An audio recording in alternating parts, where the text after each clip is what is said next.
Good morning, class 6th. Students, we have started chapter number 4 in the previous class, and the name of this chapter is Key Elements of a Democratic Government, and this chapter is related to a civics portion.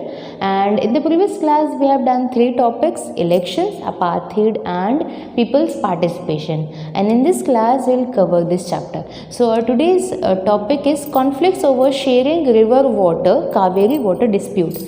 तो हम लोगों ने Narmada river के बारे में देख लिया था, किस तरीके से नर्मदा रिवर पर डैम बनाने की वजह से लोगों को एक जगह से दूसरी जगह शिफ्ट करवाया जाता है, फिर प्रोटेस्ट होते हैं, मतलब बहुत सारी चीज़ें, मतलब हम प्रोटेस्ट कर रहे हैं गवर्नमेंट के खिलाफ। अब यहाँ पर गवर्नमेंट खुद ही सॉल्व कर रही है हमारी प्रॉब्लम। तो कैसे? एक रिवर है कावेरी रिवर, ये रहा कावेरी रिवर का flowing area. Kaveri river originate करती है कर्नाटका से एंड फिर वो अपना वाटर फ्लो करती हुई यहाँ पर बे ऑफ बंगाल है, बे ऑफ बंगाल में अपना वाटर रिलीज़ कर देती है, Bay of Bengal. Okay, so problem क्या थी? प्रॉब्लम ये है कि यहाँ पर 2 डैम्स बनाए गए हैं, एक यहाँ पर और एक यहाँ पर। इन डैम्स के नाम है, कर्नाटका में जो डैम है उसका नाम है कृष्ण सागर डैम एंड मिट्टूर डैम इन तमिलनाडु। ठीक है, ये 2 डैम है। अब प्रॉब्लम ये होती है कि एक रिवर फ्लो कर रही है, कोई दिक्कत नहीं है, पर जब हम डैम बनाते हैं उसका पानी रोकते हैं तो कुछ लोगों को फ़ायदा होता है, कुछ लोगों को नहीं। बट अगर यहाँ पर कृष्ण सागर डैम और मिट्टूर डैम में ये कॉन्फ्लिक्शन है कि वाटर दोनों का इरिगेशन, जो ये पूरा पानी है वो इरिगेशन के लिए यूज़ में होता है, कल्टीवेशन के लिए यूज़ में होता है कर्नाटका और बेंगलुरु साइड दोनों में। कर्नाटका के कैपिटल ऑब्वियसली बेंगलुरु है, दैट्स वाई। और तमिलनाडु में भी इस वाटर का यूज़ इरिगेशन के लिए होता है। अब वाटर मिट्टूर डैम में तब आएगा जब वाटर कृष्ण सागर डैम से रिलीज़ किया जाएगा। अब देखिए, डिस्चार्ज किया जाएगा। सो यहाँ ये रिवर का फ्लोइंग एरिया है, यहाँ पर कृष्ण सागर डैम है, यहाँ मिट्टू डैम है। मिट्टू डैम में पानी तब आएगा जब यहाँ से वाटर डिस्चार्ज किया जाएगा। जब वाटर डिस्चार्ज ही नहीं किया जाएगा तो यहाँ पे पानी आएगा नहीं और यहाँ के लोग वैसे सूखे रह जाएंगे। मतलब नदी बह तो यहाँ से रही है, बट यहाँ के लोग क्या कर रहे हैं, एक तरीके से डैम को बना के इसका वाटर रोक रहे हैं। That is injustice. Because of this ये कॉन्फ्लिक्शन दोनों स्टेट्स में चल रहा है। Both state need as much as water as possible, दोनों को ज़्यादा से ज़्यादा पानी चाहिए। This gave rise to a conflict regarding sharing of water. The union government and supreme court had to step into the resolve of this issue. अब देखिए, both states दोनों से ज़्यादा पानी चाहिए, तो इस कॉन्फ्लिक्शन में सुप्रीम कोर्ट और हाई कोर्ट, मतलब इन दोनों के high courts and supreme court को भी इस कॉन्फ्लिक्शन को सॉल्व करने के लिए आना पड़ा। ये कॉन्फ्लिक्शन वैसे सॉल्व कर दिया गया, पर फिर भी जो छोटे मोटे इश्यूज़ होते हैं वो उनके सॉल्व आउट अभी तक नहीं हुए। तो हम इस बात से ये देखेंगे कि it is the primary responsibilities of a governments organs to resolve the conflicts peacefully and amicably. मतलब अगर यहाँ पर हो सकता है वॉर्स हो सकती, वॉर्स तो नहीं, बट यहाँ पर दोनों ही स्टेट्स के बीच में कॉन्फ्लिक्शन हो रहा है तो कंडीशन अच्छी नहीं थी। तो गवर्नमेंट का क्या काम है? गवर्नमेंट का ये काम है कि शांतिपूर्वक शांति व्यवस्था बनाए रखते हुए दोनों की कॉन्फ्लिक्शंस को सॉल्व किया जाए। Our Constitution has provided detailed rules and regulations regarding various issues and matters. Constitution के अंदर सब कुछ है कि किस तरीके से किस issues को किस तरीके से solve किया जाए। The conflicts and differences are resolved by the government as per the provisions of law made under the Indian Constitution. Supreme Court is the highest body which interprets the laws.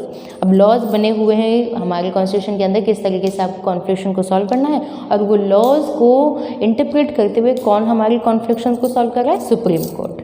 Now need to resolve conflict is our next topic। कि हमें जो हमारी कॉन्फ्लिक्शंस हैं, मतलब ये कॉन्फ्लिक्शन तो solve out हो चुके हैं, और भी कॉन्फ्लिक्शंस हैं, जैसे रिलीजन के कॉन्फ्लिक्शंस हो गए, कास्ट की कॉन्फ्लिक्शंस हो गई, हमें उन्हें भी दूर करना चाहिए।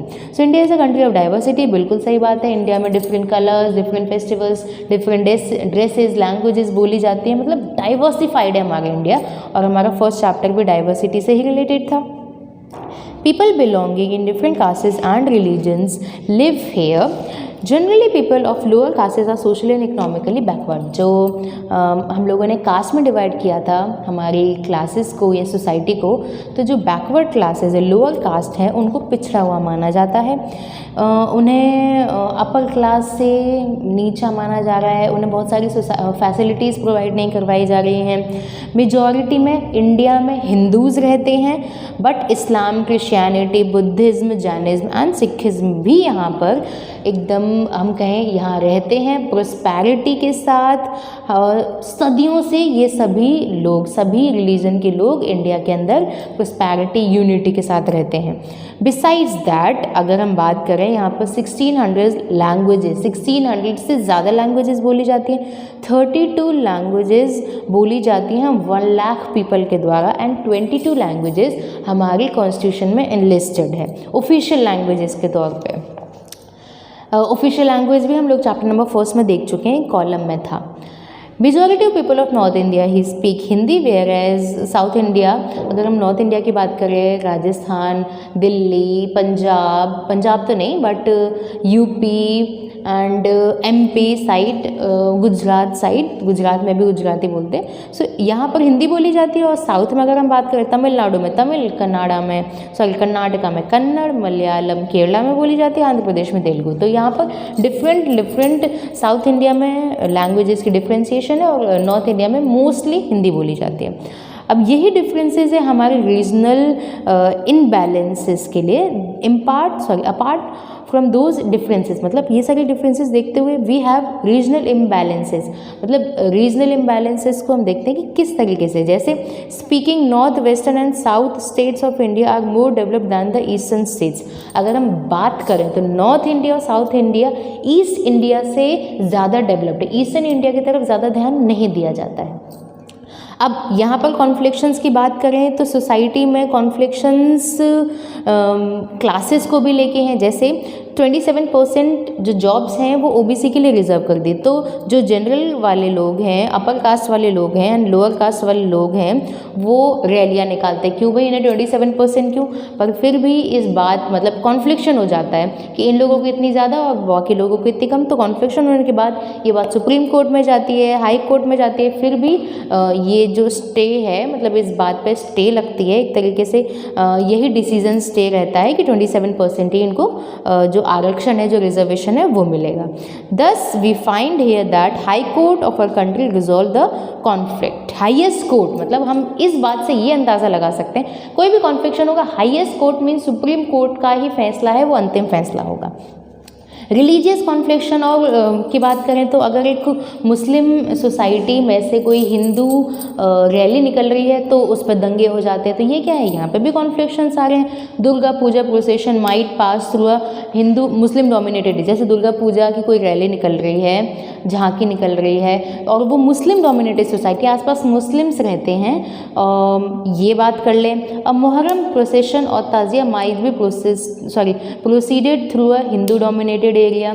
तो कभी कभी ऐसा हो जाता है कि दंगों जैसी स्थिति हो जाती है, बट यहाँ पर पुलिस जो है वो सारे लॉ एंड ऑर्डर को, एडमिनिस्ट्रेशन को देखती है। Now we will move forward to a next topic which is equality and justice. Equality and justice. So हमारी जो कॉन्स्टिट्यूशन है उसमें वेरियस प्रोविजंस हैं किसके खिलाफ, डिस्क्रिमिनेशन एंड इनइक्वालिटी के खिलाफ, कि जो सदियों से भेदभाव चलता आ रहा है, सबको असमान माना जाता है, उसके खिलाफ हमारी कॉन्स्टिट्यूशन में बहुत सारे प्रोविजंस हैं कि अब से ऐसा नहीं होगा। हमें फंडामेंटल राइट्स भी दिए गए हैं। There are 6 major fundamental rights. I think that we have discussed in the previous class. Yes, in the previous chapter we have discussed the fundamental rights which has been enlisted in our constitution. So fundamental rights के बारे में description दे दी गई थी। हमारी constitution में untouchability को भी abolish कर दिया गया। अनटचेबिलिटी मीन्स जो छुआछूत है वो अब पूरी तरीके से बैन है, कोई भी इसको फॉलो नहीं करेगा। Any discrimination or even a derogatory comment against Dalit is punishable offence. मतलब आप डिस्क्रिमिनेशन तो करेंगे ही नहीं, उनके खिलाफ एक वर्ड तक आप बोल नहीं सकते हैं, ये पनिशेबल ऑफेंस है।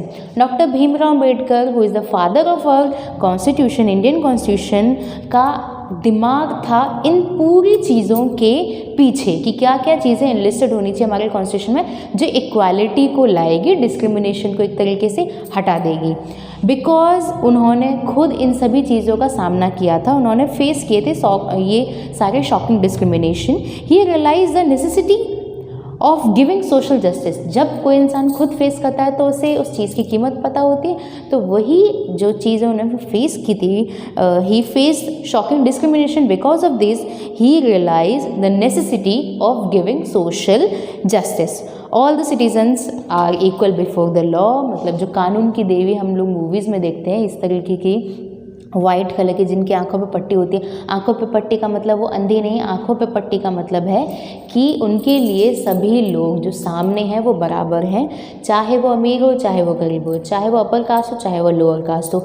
वो कुछ नहीं देख रही है ये चीज़, वो अपनी आंख बंद करते हुए उनकी बातों को सुनेंगी और जस्टिस देंगी। किसी को भी डिस्क्रिमिनेशन का सामना नहीं करना पड़ेगा, सभी लोग कानून के सामने बराबर हैं। लॉ क्या देता है? प्रोटेक्शन देता है हमें डिस्क्रिमिनेशन, मतलब हमें विदाउट एनी डिस्क्रिमिनेशन, बिना किसी भेदभाव के लॉ जो है, कानून जो है, हमें जस्टिस प्रोवाइड कराता है।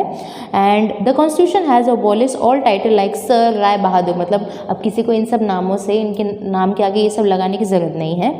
That were conferred during the British rule, जो कि ब्रिटिश रूल के टाइम पे लगाया जाता था, अब ये सब बिल्कुल नहीं है। अब अगर हम अदर डिस्क्रिमिनेशन की बात करें तो वो क्या है? गर्ल और एक बॉय के बीच का डिस्क्रिमिनेशन है, जो हमारी सोसाइटी के लिए बहुत ही ज़्यादा हार्मफुल है। पेरेंट्स एक मेल चाइल्ड मीन्स एक बॉय चाइल्ड की डिमांड या फिर उनकी डिज़ायर रहती है, फीमेल चाइल्ड को वो लोग कम प्रेफर करते हैं। गर्ल की केयरलेस होती है, अटेंशन कम दी जाती है उसे फैमिली में more than a boy, and इसे ही हम जेंडर डिस्क्रिमिनेशन कहेंगे। जेंडर डिस्क्रिमिनेशन मीन्स बॉय को ज़्यादा प्रेफरेंसेस दी जाती है in the comparison of girl. The government has enacted various laws to give justice and equality to women. अब इसमें भी गवर्नमेंट एक इम्पॉर्टेंट रोल प्ले कर रही है, कैसे कि ताकि कोई भेदभाव नहीं हो गर्ल और बॉय में।